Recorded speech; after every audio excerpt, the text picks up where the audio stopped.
On September 25th at 6 p.m. EDT came the news of a new Fire Emblem game being shadow dropped right then and there, with a release trailer going up on Nintendo Mobile's YouTube channel. And this is how we got Fire Emblem Shadows. And the story of this weird, almost embarrassed drop of a game that had received zero marketing prior and whose existence was frankly unknown to everyone until it made its way to whatever app store you use is a story that encompasses what Fire Emblem Shadows really is. But we'll get back to that point in a few minutes. Let's talk about what Fire Emblem Shadows is as a game for a few seconds. Well, to put it plainly, this is a free-to-play mobile game. It's an auto battler where you throw out abilities when they come off cooldown and you're not doing much else really. The whole gimmick of it is more or less Fire Emblem Among Us, where one of the three participants in the battle is actually an enemy, a traitor, hindering you in succeeding at defeating the enemy. And the point is to suss out who this individual might be and vote for the right one. You then move on to phase 2 of the gameplay phase of this game, where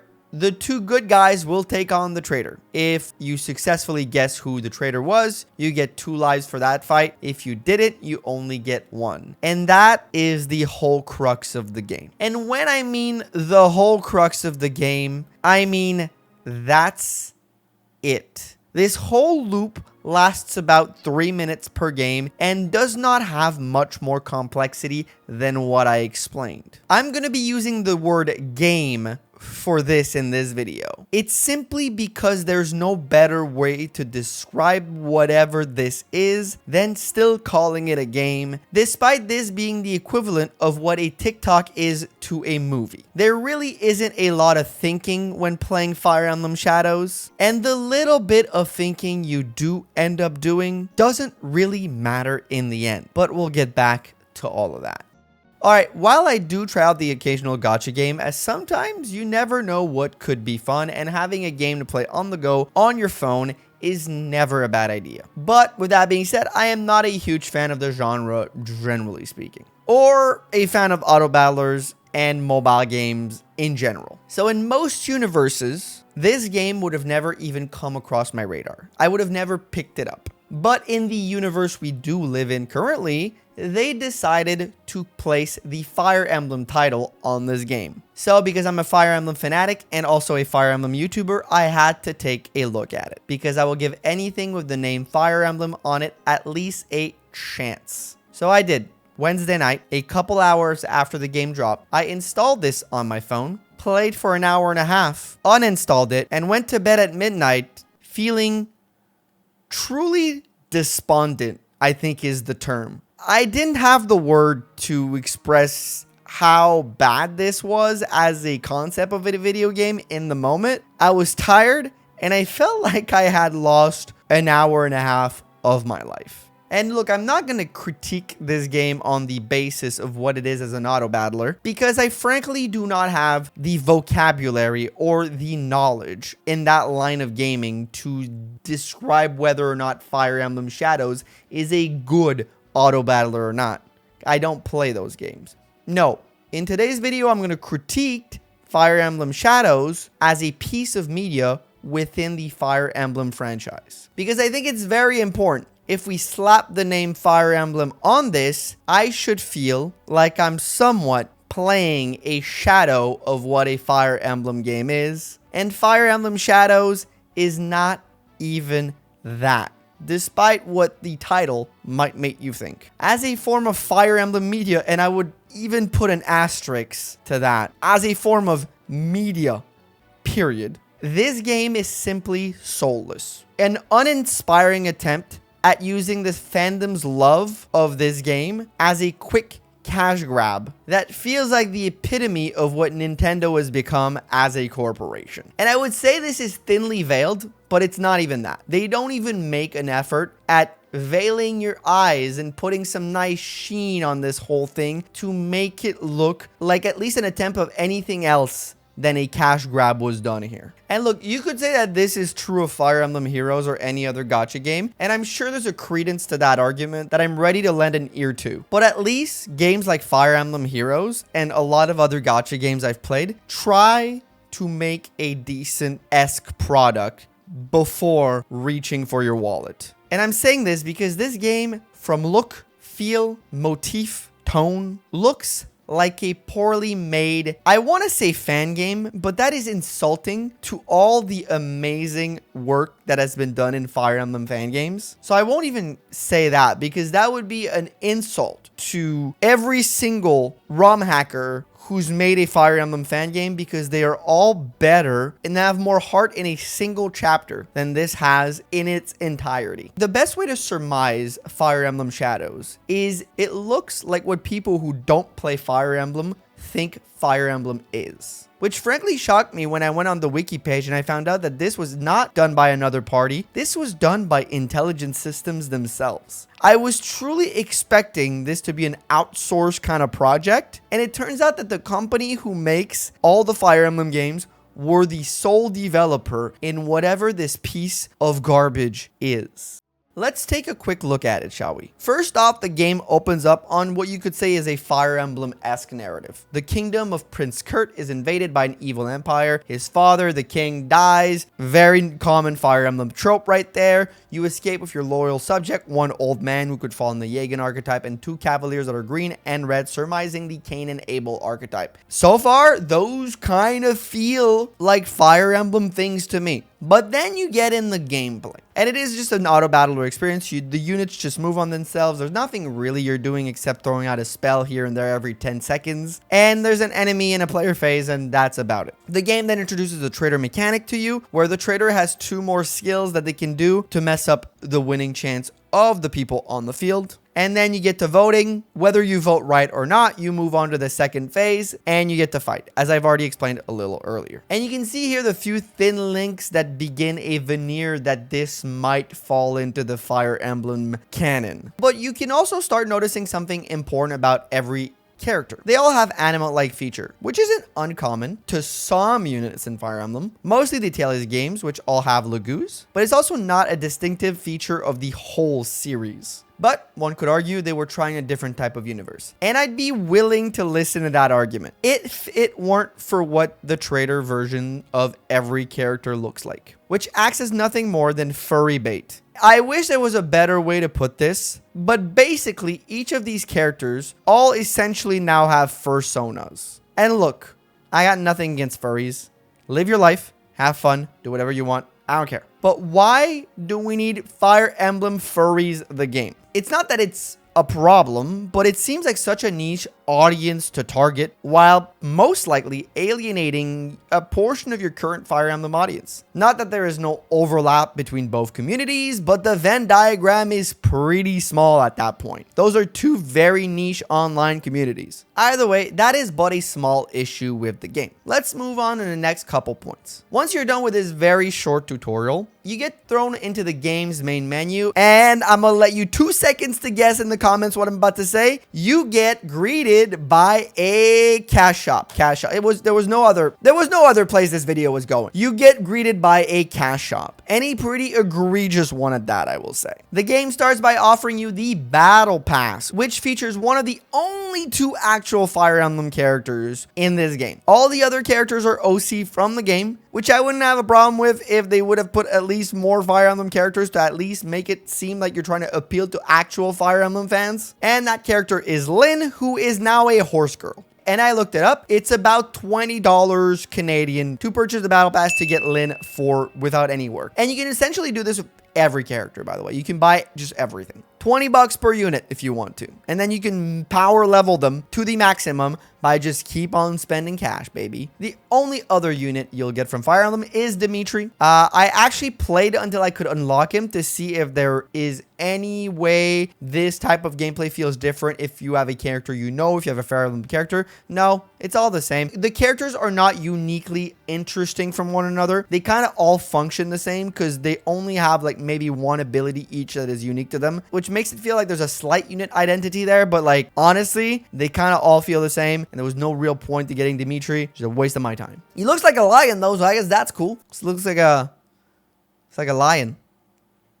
And of course, you get into the gameplay, and it's insanely repetitive, as I said earlier. It's uninspired. It's always the same thing. And that is just the auto battler part. That's super repetitive. The social aspect part, the trader aspect part, the Among Us aspect part of this is probably as bad. There's only 2 actions you can do as the trader, and that is summon a unit or attack your fellow man. No more complexity than that. And there's only a few things you can do to try to trick them into thinking you're not the traitor. AKA heal them so they think you're a good guy. Attack yourself so they think you're not the traitor. And that ends about there. That's about it, really, for the strategy. Those are the only 2 options to try to trick your enemy. It's not that complex, and there is no way to chat, there is no way to communicate, so the social aspect kind of dies there, and then it all becomes a part of just voting for the right person and observing correctly, and the game is then heavily favored in the side of the trader. I played mostly trader games, and I think I lost like 3,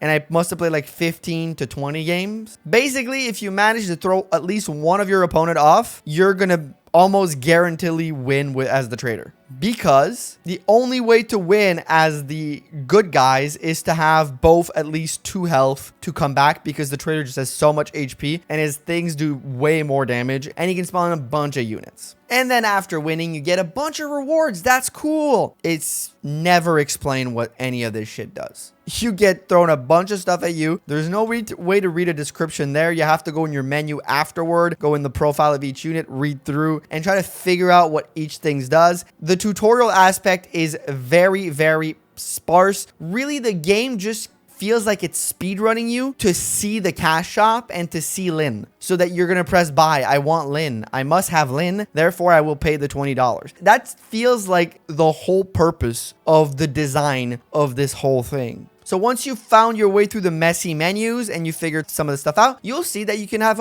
support conversation with the units. Oh, that's cool. At least they have distinctive personalities, right? No, they don't. It's a sentence. It's one sentence. That's the support conversation you had. So after all this, you might want to be tempted to try the story mode, because often gacha games have a little story mode with fun, challenging maps where you can do a little bit of different things and maybe, learn about the interesting narrative this game sets up. And I would like to say that the narrative is interesting, but the moment I realized what the story mode was, I lost all interest in the moment. The story mode is unlocked through doing the little trader game. That lasts 3 minutes, by the way. It's a 3-minute gameplay loop that you have to do over and over and over and over again to unlock the story mode. But when you're in the story mode, there's no levels. There's no moving units on a map. There's no auto battler. There's no gameplay. It's all you just kind of reading text for a minute and a half. You advance the story by playing the repetitive 3-minute gameplay loop. There is no story levels, just that one repetitive 3-minute gameplay loop. All you do is play the repetitive 3-minute gameplay loop to unlock the story chapters, to unlock the characters. Play the 3-minute gameplay loop, or dish out a couple $100. And then I had one last hope. I had one last hope for this game. I was like, you know what? There's another thing. I see it here. It's the bazaar. Let me go to the bazaar. This might be another gameplay mode to do something different, or to have like more complexity, or to have maybe a challenge, or to have fun, really. I was just looking for a shred of fun in a game with the title Fire Emblem on it, or anything slightly related to Fire Emblem on it other than Lynn as a character. Calling this game Fire Emblem because it has Lynn and Dimitri in it is like calling Soul Calibur 4 a Star Wars game because Yoda's in it. It makes no damn sense. So I saw this last hope, the bazaar. Let me click the bazaar. What's the bazaar? I click on it. Cool cinematic pops up. That's amazing. We get a beautiful cinematic, and I will give a one thing to this game. This cinematic and the only other cinematic you see in the game, which happens at the start, are beautiful. Wonderful. Great animation, great art. They did a great job on that. But the animation ends, and you are greeted with a shop. The bazaar wasn't a gameplay mode. The bazaar is a shop. I think it's a weapon shop. I got bored by that point. I got really bored by that point. Stop looking. Stop digging. I was tired. I was angry. And it was almost midnight. And I was burnt out. Remember when I said the game feels like a speed run to the cash shop? It even feels more disingenuous when you consider how the game opens up. Presents a semi-interesting Fire Emblem-esque narrative, does so fully voice acted, so you kind of feel at the start that there's a level of effort that went into this. Portraits are made, it's voice acted, but the moment you see the cash shop, the moment you're out of the tutorial, you've seen the cash shop, you've seen Lynn, you've seen the thing they want you to buy, well, for the rest of the story mode, no more voice acting. No more voice acting, it's over. We're done. We're done with the voice acting from this point forward. It felt like the game was putting on a veneer of a game, and then the moment they had you where they wanted you to be, the veneer of the game stops. It's not important anymore because the goal is to make you pay for Lynn and maybe Dimitri within those first hours of gameplay. So after an hour and a half of playing this game, very quickly I understood that there was no depth to this at all. And I would like to say that this is not just me raging at repetitive,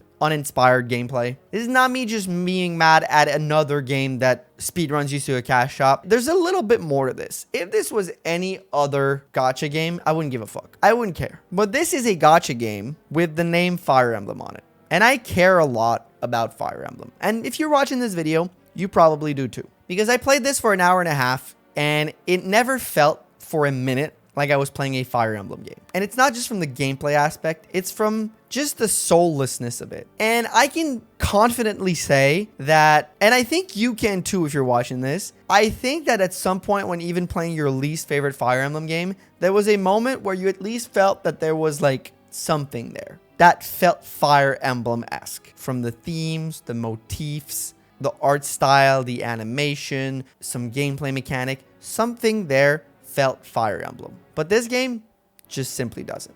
It puts on a veneer of it to earn the title Fire Emblem for nothing more than using the IP as a cheap, quick marketing scheme to get people to spend money on yet another gacha game. It really does felt like this game was a random gacha furry bait game that was created by another company. And then Nintendo bought it, added 2 Fire Emblem characters in it, slapped the Fire Emblem name on it, and called it a day. It feels like all of this was done last minute. It doesn't feel genuinely Fire Emblem at all. And I think this is why people are so mad at this game. It's not because it's a gacha game. It's not because it's an auto battler. It's because the use of the name Fire Emblem doesn't feel earned. It feels bought on. It feels like somebody went to Nintendo and said, put Fire Emblem on this and we'll give you a boatload of money. There's something off about this game, and every single person I've talked to about it seems to agree. It really does suck seeing an IP you love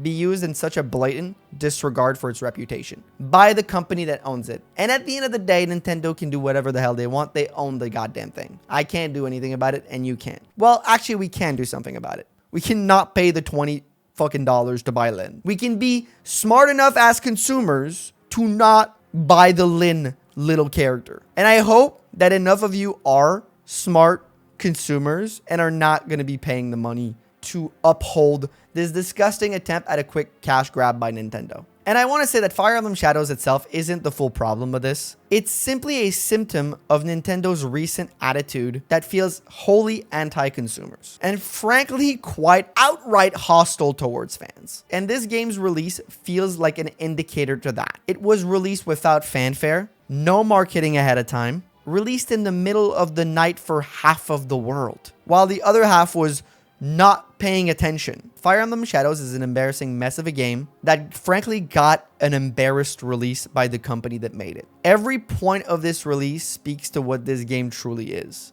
A game that Nintendo was frankly embarrassed to release to the world. They just did it because it would make money. Which is why I mentioned the time it was released at the start of this video and how it was released. Because it just feels like Nintendo tried to hide this to some degree. Even tried to hide it behind all the fanfare that Fortune's Wii's been having right now. It's a cowardly corporate tactic to just make more money off the back of maybe their most gullible fans.